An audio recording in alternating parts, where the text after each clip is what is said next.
నేను డాక్టర్ రామాంజనేయులు. నేను సిరి బయోటెక్నాలజీలో రీసెర్చ్ చేశాను. టిష్యూ కల్చర్ దాంట్లో నాకు అనుభవం ఉంది. ఈరోజు నేను పులివెందుల దగ్గర బెస్తవారపల్లి కొక్కంటి ప్రసాద్ రెడ్డి గారిని కలవడం జరిగింది. ఆయన పొలంలో అరుదైన మొక్క ఇది. అన్ని చోట్ల ఇది కనపడదు. ఈయన బయట నుంచి తేవడం జరిగింది.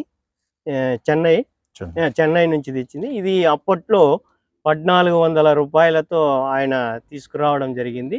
ఇది మామూలుగా మన శాస్త్రీయంగా మనం చెప్పాలంటే దీని శాస్త్రీయ నామం వచ్చి సరకా ఇండికా అంటారు. ఇది ఫ్యామిలీ వచ్చి పాబేసి కుటుంబానికి చెందినది మరియు సిసాల్పినేసి కుటుంబానికి చెందిన మొక్క ఇది.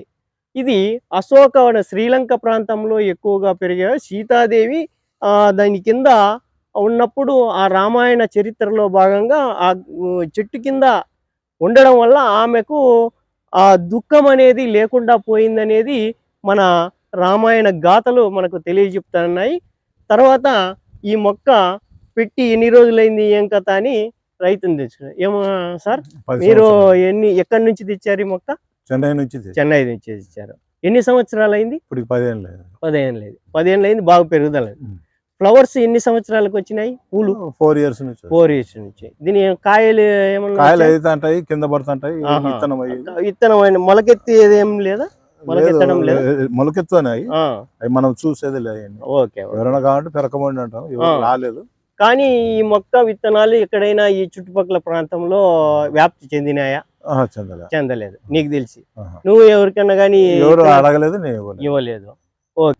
ఈ చెట్టు యొక్క గుణాలు ఏమంటే ఇది కనుపు, ఇది టింబర్, హార్డ్ టింబరు.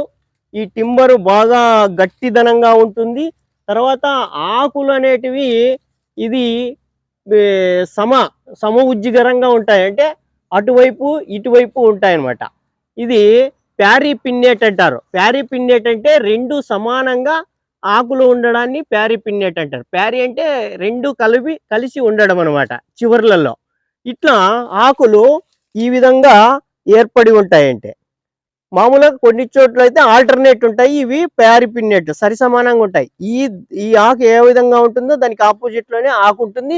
ఇది సరకా ఇండికా యొక్క లక్షణము. ఇది పాబేసి కుటుంబంలో దాదాపు పాబేసిలో అని అంటే ఎర్రచందనం కూడా ఇదే కుటుంబానికి చెందినది కాబట్టి ఇది ఎడారి మొక్క.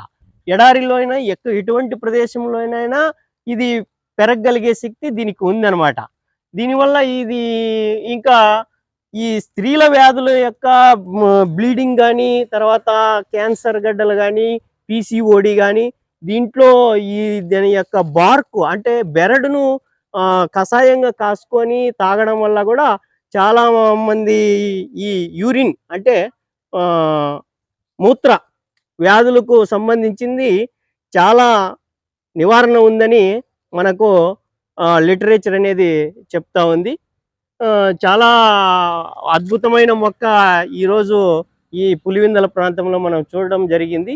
చాలా సంతోషకరంగా ఉంది. దీన్ని వ్యాప్తి చెందడానికి నేను కూడా జన విజ్ఞాన వేదిక ద్వారా దీన్ని వ్యాప్తి చెందడానికి శాయశక్తుల కృషి చేస్తానని, తర్వాత పర్యావరణ పరంగా ఈ మొక్కను ప్రతి దేవాలయం దగ్గర ఉండే విధంగా దీన్ని చేయాలని ఈరోజు నాకు మంచి ఆలోచన వచ్చింది. అన్నగారి ద్వారా తీసుకొని దీన్ని నా శాస్త్రీయ పద్ధతిలో పెంచి అన్ని చోట్లకు పెంచాలని, అవసరమైతే అయోధ్యకు కూడా పంపించాలని ఆలోచనతో నేను ఇక్కడ చూడడం జరిగింది. చేస్తాను. ఓకే, నమస్కారం.